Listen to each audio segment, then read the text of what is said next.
The lifelong philosopher, the one who would learn through their whole life, needs ideas with which to put up against their life and to think deeply about those questions which we long to have answers for.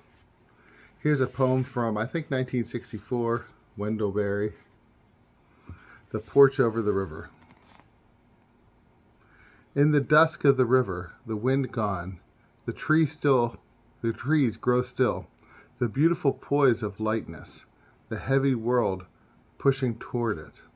Beyond, on the face of the water, lies the reflection of another tree, inverted, pulsing with the short strokes of waves the wind has stopped driving.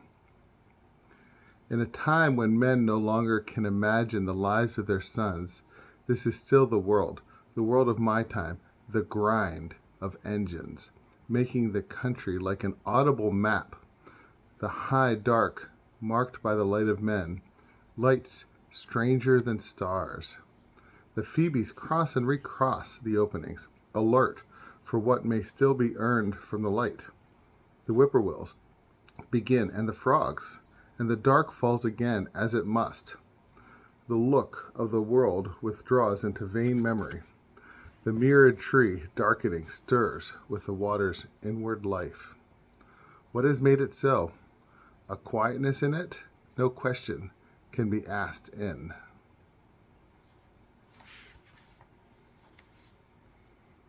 Gotta love Wendell Berry. So we start with this image of like a tree. Obviously I drew a tree with a tree reflected in the water, moving it, deforming the image. Right? We know how that works, right? The pulsing with the short strokes of waves the wind has stopped driving. Something about that, the same way we are reflected ourselves. Somewhat deformed. But deformed by what? Right? Men can no longer imagine the lives of their sons. The world, the grind of engines.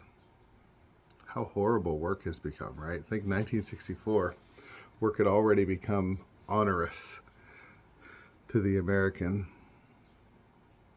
And with things like the internet, email, various apps every company uses for efficiency's sake that makes things less efficient, make things not work. Bureaucracy upon bureaucracy, not just government but business, both. Bureaucracy upon bureaucracy, making life miserable.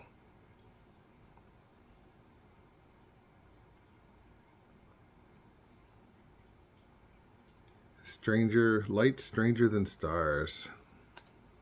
I first drew a little light bulb, and then I'm picturing the phoebes crossing.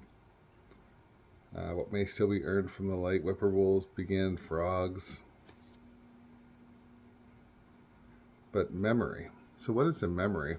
And for some reason my mind goes to the Dark Ages, right? The Middle Ages, which are a moment in our time of great philosophical insight, right? The mirrored tree, darkening, stirs with the water's inward life. Think of those great philosophers of the Middle Ages spending so much time on the inward life. What has made it so? A quietness in it. So at some point this tech has to go. This is not sustainable. And we could keep using it until there's no human life on Earth because Earth doesn't support it. We certainly can't make life on Mars. That's nonsensical. Anybody thinks for 2 seconds about it can figure that out. New kind of stupid, as they say, right? Quietness in it. No question can be asked in. And that's such an awkward phrase, asked in. Makes me think of mysticism, right? No question can be asked in. The beauty of poetry, great poetry, especially things like Wendell Berry, is it makes us think, right? Does it give us answers? Great thing about Wendell Berry is he's thought to be on the left by people on the left and thought to be on the right by people on the right. But anybody who's thought deeply and has a honest philosophical philosophy doesn't fit into either category in America, that's for sure. And if you're fully Republican, you're fully a Democrat, you need to stop listening to those engines and going from house light to house light, and stop at that tree reflecting in the pond and listen to those whippoorwills and frogs.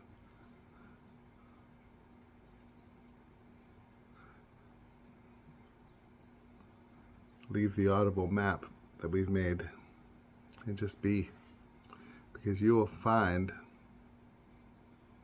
that you just don't believe everything either of the party believes. And there's some answers that we just don't, questions we don't have answers for. And that we need quietness, inward quietness. Have a blessed day.